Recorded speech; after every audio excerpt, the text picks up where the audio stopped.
अब ये concept clear करते हैं कि रजगुण ब्रह्मा है, सतगुण विष्णु, तमगुण शिव जी। देखिएगा ये मार्कंडेय पुराण, ये मार्कंडेय पुराण, ये गीता प्रेस गोरखपुर से प्रकाशित है, सुचित्र मोटा टाइप। ये गीता प्रेस गोरखपुर से प्रकाशित है और इसके 123 पृष्ठ पर हम आपको दिखाते हैं। मार्कंडेय ऋषि बता रहे हैं,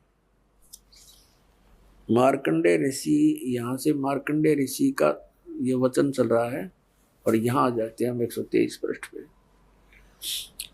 अब क्या बताते हैं, रजोगुण प्रधान ब्रह्मा, तमोगुण प्रधान रुद्र, सत्व प्रधान विश्वपालक विष्णु है। ये ही तीन देवता हैं और ये ही तीन गुण हैं।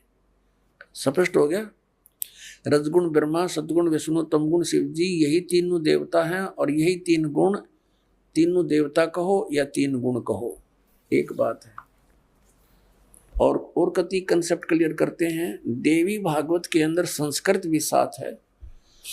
अब हम संस्कृत भी पढ़ लेंगे, कोई बड़ी बात नहीं है। अथ श्रीमद देवी भागवत सभाष्टिकम समात्यम, खेमरा श्री कृष्ण दास प्रकाशन, मुंबई से ये छप। इसके तीसरे स्कंद के 11वें पृष्ठ पे ये तीसरा स्कंद है। अथ श्री मद देवी भागवते भाषा टीका युक्ते तृतीय स्कंद प्रारंभते। ये तीसरा स्कंद प्रारंभ होता है संस्कृत सहित और टीका सहित है। इसका ये प्रश्न नंबर 11 है। और ये देखिएगा, इसका अध्याय नंबर 5 है, ये अध्याय 5 और इसके 8वां श्लोक पढ़ेंगे 5वें अध्याय का, तीसरे स्कंद का। ये 7वां या समाप्त होता है, 8वां या प्रारंभ होता है। हे माता, भगवान शंकर अपनी माता दुर्गा से कह रहे हैं, यदि हमारे ऊपर आप सदा आप दया युक्त हो तो हमको तमोगुण में किस प्रकार प्रदान किया है, ब्रह्मा रजोगुण और हरि सतगुण युक्त किए हैं, क्यों किए हैं। अब हम संस्कृत भी पढ़ेंगे, देखिएगा। ये 7वां समाप्त हुआ, 8वां श्लोक प्रारंभ होता है। यदि दया धर्मना न सदाम्बी के कथम अहम विहित। शंकर भगवान कहते हैं कथम अहम, मैं बना दिया, विहित अंबिके माने माता,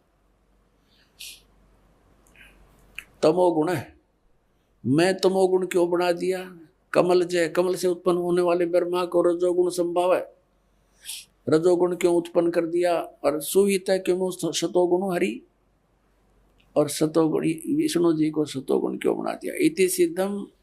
इति सिद्धम रजगुण ब्रह्मा, सतगुण विष्णु, तमगुण शिव जी। अब आइएगा श्रीमद् भगवद गीता अध्याय नंबर 15 के श्लोक नंबर।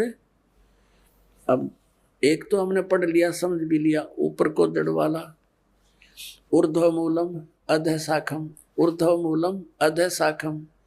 ये पहली कक्षा कैसा कैदा हो जाएगा आपके लिए, कुछ दिनों में देख लेना।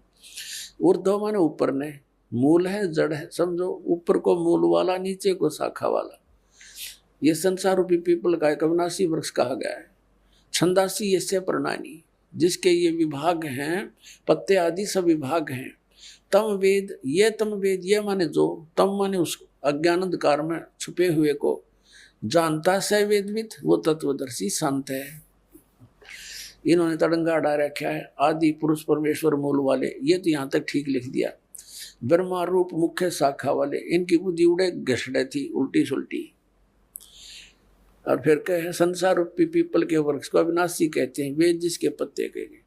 और उस संसार रूपी वृक्ष को जो पुरुष मूल सहित यानी जड़ सहित जानता है, जड़ से लेकर पत्तों तक जानता है, तत्व से जानता है, स वेदविद, वह वेद के तात्पर्य को जानने वाला है। अब देखना, अब इस संसार रूपी वृक्ष के क्या बताया है कि उस संसार रूपी वृक्ष की तीनों गुण रूपी ये अनुवाद गलत कर रहे हैं। विषय पर वाला शाखा, विषय विकारों वाली ये शाखा रजगुण ब्रह्मा, सतगुण विष्णु, तमगुण शिव जी, तीनों गुण रजगुण ब्रह्मा, सतगुण विष्णु, तमगुण शिव जी रूपी शाखाएं नीचे और ऊपर फैली हुई है। और मनुष्य लोक में कर्मानुसार यही हमें यहाँ पर फंसा कर रखते हैं, बांध कर रखते हैं, ये ऊपर नीचे व्याप्त है। और फिर बताया है तीसरे में, इस संसार रूपी वृक्ष का स्वरूप जैसा कहा है वैसा यहाँ विचार काल में यानी तेरे और मेरे गीता जी के डिस्कशन में नहीं पाया जाता।